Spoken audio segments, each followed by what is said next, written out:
Jeux olympiques et paralympiques 2024, un magnifique événement et un challenge pour la France entière.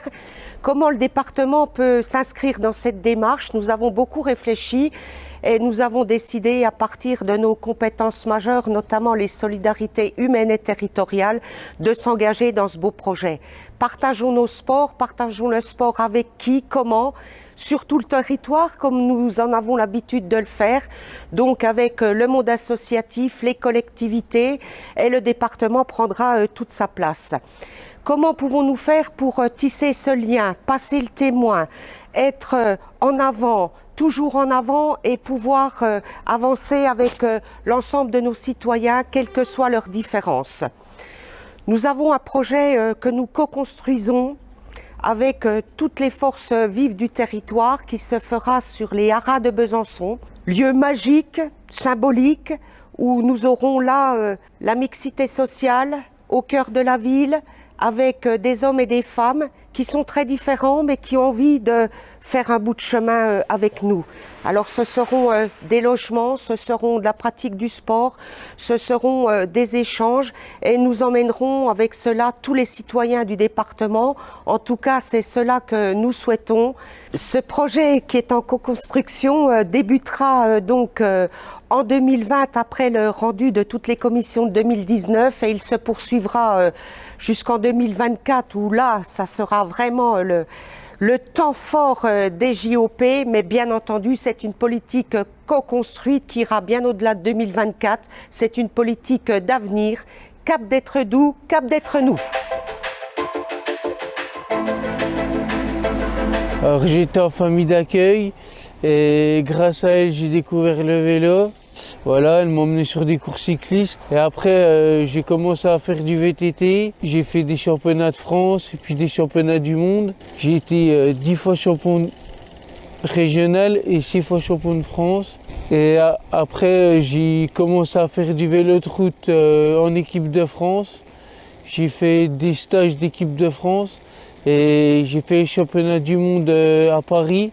J'ai été 3e Europe et 4e du monde. Et là, on est en train de préparer les championnats du monde à Brisbane, en Australie. Alors, le vélo m'a apporté beaucoup de choses. L'alimentation, pas manger n'importe quoi entre les repas, un bon équilibre, quoi. J'ai appris à connaître beaucoup de monde, quoi. Dans le monde du cyclisme, connaître d'autres personnes qui m'ont apporté beaucoup de choses, quoi. Dans ma vie quotidienne, j'ai un métier, je fais de l'espace vert, ce que je fais tous les jours à côté de mon vélo.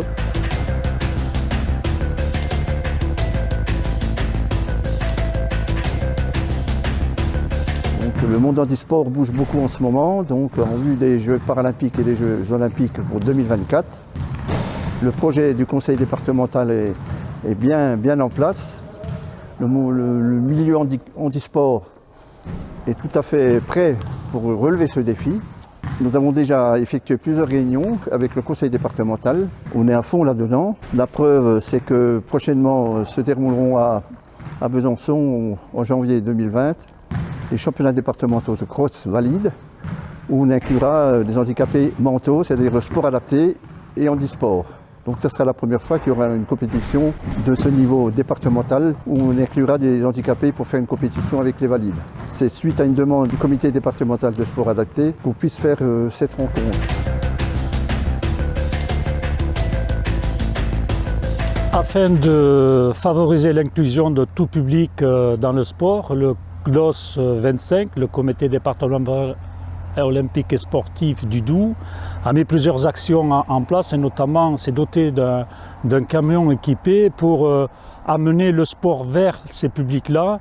Alors les publics, ça peut être des publics handicapés, des publics qui ne sont pas nécessairement attirés par le sport ou qui ne savent pas ce qui existe ou ce qu'ils peuvent faire dans le domaine du sport, les personnes âgées, en milieu rural où il est compliqué de pouvoir pratiquer certaines activités. Cette action va dans le sens de Paris 2024 pour l'action olympique. Et nous travaillons également avec l'ensemble des comités départementaux de l'ensemble des disciplines olympiques et notamment le comité départemental handisport avec qui nous avons une collaboration étroite et essayons de mener des actions.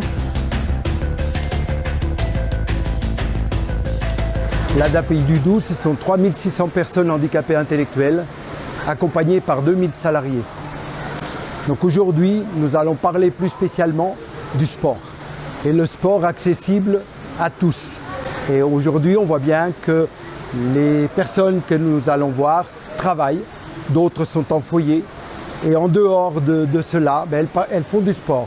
Et le sport les a fait connaître la compétition. Et la compétition, c'est Spécial Olympique qui s'est passé à Abu Dhabi. Aujourd'hui, on voit bien que la natation, au niveau diététique, au niveau corporel, ça leur apporte des bienfaits. Donc le sport va être une capitalisation pour l'avenir. Ça leur permet de sortir du train-train habituel, travail, domicile. Donc elles font quelque chose d'autre. Et ça, c'est bonifiant pour tout acte de la vie.